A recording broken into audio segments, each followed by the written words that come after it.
coming up on SportsCenter.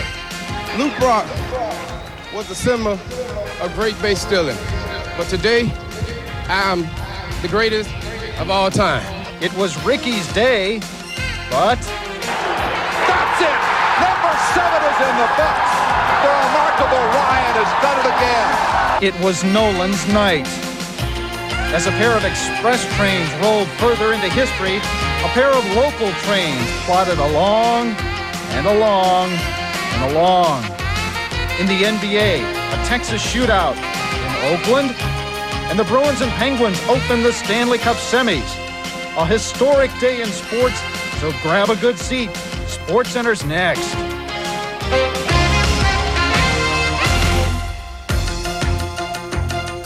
Welcome to SportsCenter. I'm Ann Montgomery along with Jim Bergamo. What a day it was in baseball. It wasn't too much of a surprise that Rickey Henderson finally broke Lou Brock's all-time stolen base record.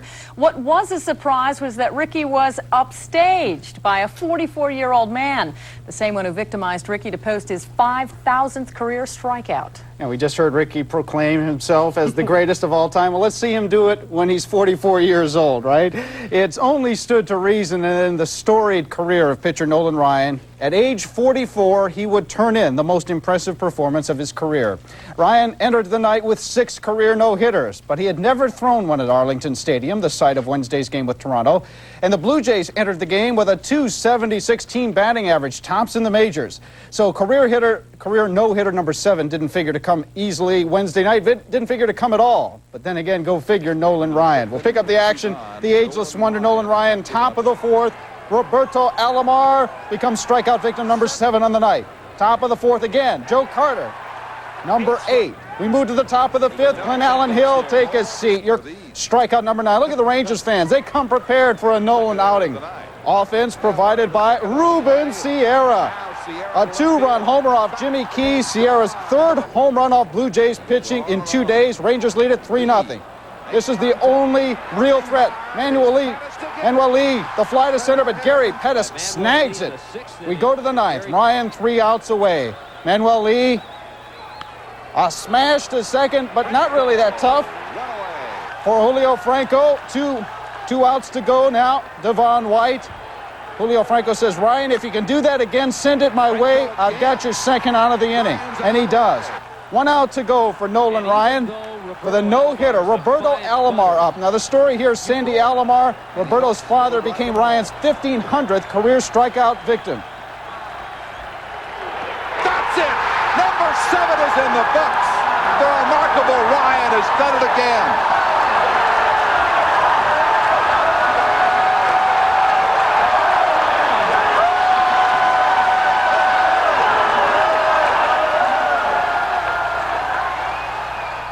Texas wins it 3-0. How tough was Ryan? He walked only 2 while striking out 16 batters, and the best hitting team in the majors didn't hit a ball hard all night long. ESPN's Tommy Hutton was at Arlington Stadium and got Ryan's reaction to his latest piece of history. My routine is that you don't vary. You don't let whatever happens, good games or bad games or whatever, affect you. You have to continue with the routine, and I think that's very important. I came to the ballpark really not being real optimistic about the way I felt, but once you go down and warm up, you have to block those things out of your mind, go about what you have to do, and I had very good command of my pitches tonight and got ahead of the hitters.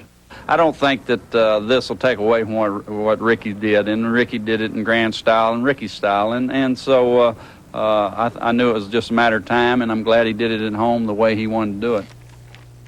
And Ryan gets career no-hitter number 7 at age 44. Now, he was 43 when he no-hit the A's last year. At the time, Ryan became the oldest man ever to throw a no-hitter.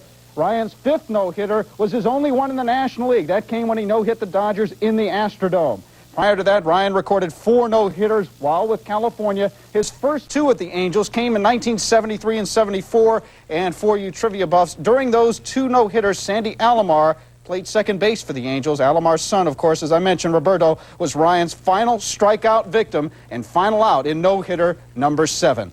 And Ryan's 7th career no-hitter almost doubles his closest competitor in that department. Sandy Koufax logged 4 no-hitters in 4 straight years. Bob Feller is next on the no-hit parade with 3. When Rickey Henderson graduated from high school in 1976, he acquired a bottle of Dom Perignon. Henderson was holding on to the bubbly for a special occasion. It's been chilling since Sunday, when Rickey tied Lou Brock's all-time record for stolen bases. Wednesday, the A's were hosting the Yankees. Lou Brock was on hand, as was Rickey's mom. And while Henderson did not have a stellar day on the base paths, Rickey did get the one he needed. Bottom of the first inning, Henderson leading off. Rickey draws a base on balls from Tim Leary. Lou Brock quickly heads down onto the field. Henderson at first. He takes off for second base, but Matt Noakes guns him down. Alvaro Espinosa tags him out, so the record would have to wait. Understandably, Noakes was pretty pleased with himself in the fourth inning. Henderson hits one sharply to short. Espinosa can't handle it, goes into left field. Henderson is safely on first. He would go to second on a Dave Henderson single, and the rest is history. He's going. Here comes the throw. He's got it.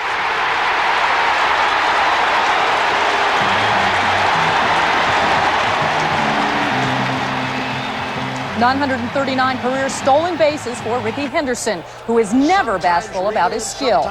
Lou Brock was a symbol of great base stealing, but today I'm the greatest of all time. Thank you. Brock was pleased. In fact, he may have helped Rickey during the game. I'm really happy for Rickey. I talked to him between innings when he got thrown out in the first inning.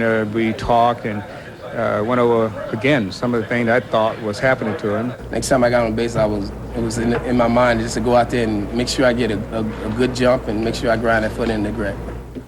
Henderson would try to steal one more time, but Noakes threw him out again, so the catcher had quite a day as well. Henderson broke the record in his 12th Major League season. It took Brock 18 years to set the previous mark of 938. Rickey says he believes that barring injury, he can steal 1,200 bases before his career is over. By the way, the A's did win the game, beating New York 7-4. Mike Moore now has a perfect 4-0 record. He allowed 4 runs on 5 hits and struck out 4 along the way. Dennis Eckersley posted his 8th save of the year. Jim? Oh, we're not finished with this historic day yet. It was Ernie Banks who coined the phrase, "It's a great day to play two." Banks, of course, played for the Chicago Cubs, but the Cubs' crosstown rivals, the White Sox, must have felt it was a great day to play two in Milwaukee Wednesday. The only problem was the Sox and Brewers were only scheduled for one. What happened? Well, top of the first, White Sox leading 1-0. Frank Thomas, the 2-run homer, 3-0 White Sox. Bottom of the fifth, Sox up 5-1. Willie Randolph hits a grounder to second. Paul Molitor breaks up the double play.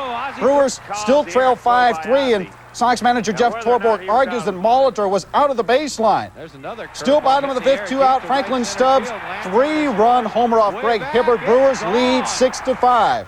Top of the seventh, though, Tim Raines, fastball hit deep to left, and there's his first American League home run off Mark Lee. Game tied at 6. Top of the 15th, we go 1 out.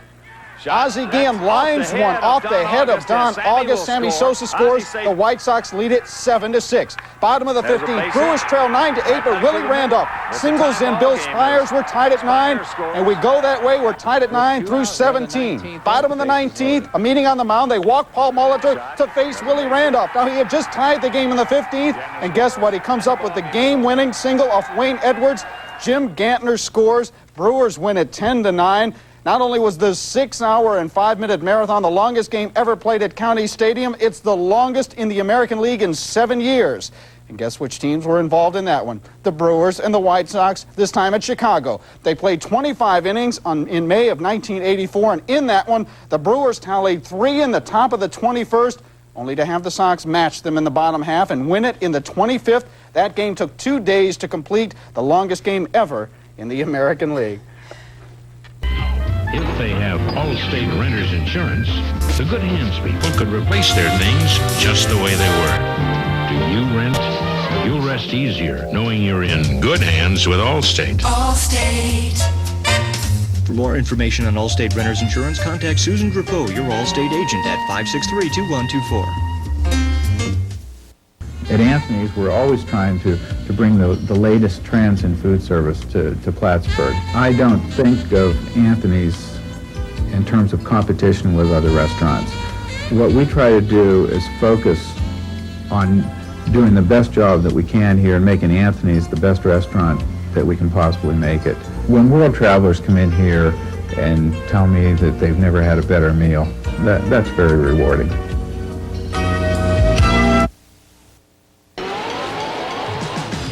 Watch the Winston 500 from Talladega, and you could win a new car. Sunday afternoon at 2 Eastern, live on ESPN.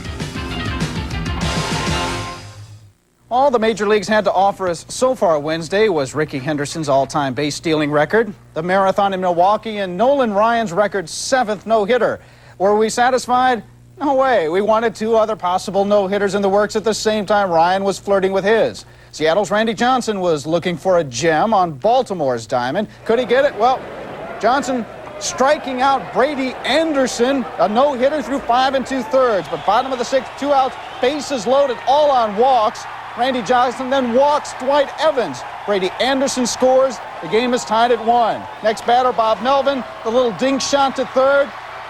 Mike Devereaux comes in to score.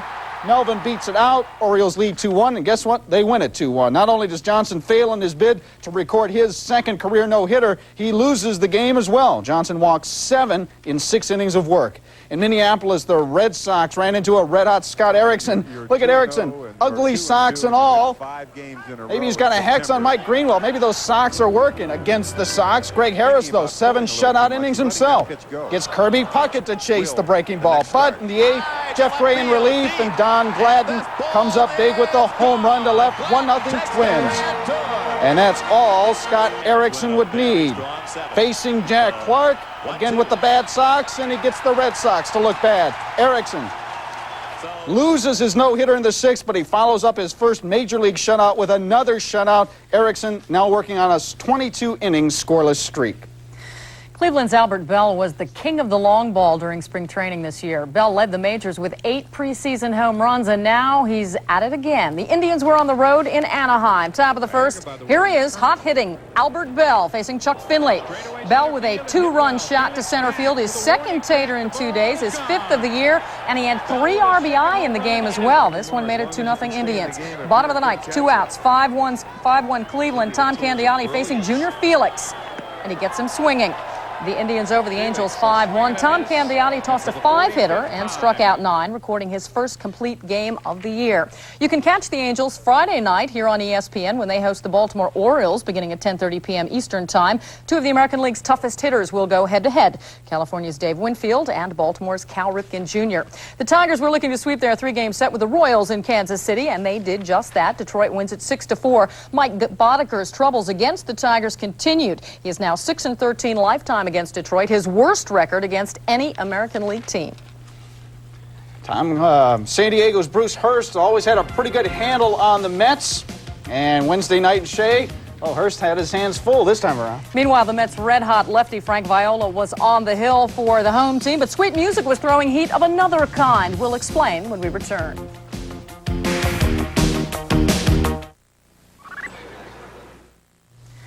The New York Mets had a .212 team batting average heading into their Wednesday night tilt with the San Diego Padres. So, barring a resurgence in hitting, they knew they would have to be counting on their pitching staff this time around. And since the Mets had Frank Viola on the mound with his 3-0 record and his .86 ERA, they probably weren't too worried. But the Padres had an undefeated starter of their own. Top of the 5th inning, 3-0 Mets. Fred McGriff addresses Frank Viola none too nicely. Thank you. This one deep to right. Out of the yard, cutting New York's lead down to 2. Moving to the top of the 6th, game's tied at 3. Darren Jackson lays down a squeeze bunt. Benito Santiago scores. The Padres pull to within 1. It's 5-3 San Diego in the 7th. Santiago hits a ball to Howard Johnson at 3rd, and Tony Fernandez gets in a rundown. But Fernandez knocks the ball loose.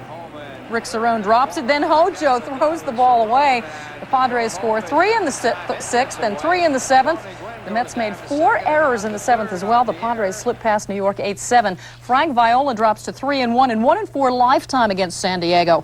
Viola's ERA ballooned from .86 to 1.93. He gave up 5 runs and 8 hits in 6+ innings. Bruce Hurst got the win, improving his record to 3-0. The Reds continued their 9-game homestand by entertaining the Pirates. Vicente Palacios on the mound, facing Barry Larkin, who lines a shot out and over the left field wall. Quite a day at the plate for Larkin. He went 4 for 4. Bobby Bonilla was flawless at the plate as well. A high fly ball deep to right off of Jose Rio. Paul O'Neill can't get a glove on it. Bonilla was 3 for 3. Now, it was 4-4 in the 8th. Barry Bonds on first, Bobby Bonilla on third. 2 outs, Randy Myers on the mound, and the double steal is on. Bonds goes, he's safe at second. Bonilla comes home, and you know what? He's safe too. The Bucks rally and beat the Reds the final 6-4. Randy Myers failed to hold a 1-run lead in the 8th, blowing his second save opportunity in 5 chances. He drops to 0-2. The Braves were in St. Louis, where they were hoping to snap a 3-game skid, and they did. They stopped St. Louis 5-4 in 10 innings. But there was some good news for the Cards. Relievers Todd Worrell and Frank DePino, who have been on the disabled list since the start of the season, will begin rehabilitation Friday in Louisville. Well, this has been a good week for pitchers thrown into emergency starting situations. First, Detroit Steve Searcy picked up a win with an impressive performance. And Wednesday, Philadelphia's Tommy Green was running in the outfield an hour before game time when he got the word he'd be the starter against the Giants. So what does he do? Well, last-minute replacement for Jose De Jesus, who was out with back spasms, strikes out Kevin Mitchell. At Williams, see ya. Steve Decker chases the breaking ball. Green 5 strikeouts in 6 innings. Phillies hoping Green would provide the backbreaker. And you know what he does? Not only on the mound, but at the plate. Bottom of the second, Phillies up 1-0. Green with the RBI single to left, one of 2 hits on the night. He was 2 for 2. The Phillies win it 4-1. And Green ends up getting the win by giving up just 4 hits, striking out 5 as the Phillies win their 5th in a row. Meanwhile, Montreal beats Los Angeles 9-3. Chris Nabholz gets his first win of the season. The Expos get their 3rd straight victory in the process. Well, the only bad news for the Expos was that catcher Gilberto Reyes had his hitting streak snapped at 10. Not exactly a defensive clinic at Wrigley Field. George Bell warming up. Bell preparing for an eventful afternoon. Bottom of the first, Cubs leading 1-0. Ryan Sandberg, Mark Grace on base. Jim Deshaies struggling for the Astros this year, and his struggles continue. Andre Dawson takes him deep to left center. 3-run homer, the 6th of the year for Dawson. Cubs up 4-0. And Hector Villanueva, the guy who says, when I don't hit, they say I'm fat. When I do hit, they say I've got power. Well, he had plenty of power again. 5 straight hits going back to Tuesday. 2 home runs. Cubs leading 7-0 after 3, and they definitely have their cake and eat it too as they win their 7th straight home game. Maddox picks up his 3rd victory while Deshaies loses his 3rd straight decision. Changes are afoot in the NBA coaching ranks. Stay with us. Jim and I will be back to wrap up this edition of SportsCenter after we take a brief timeout. With his 7th no-hitter.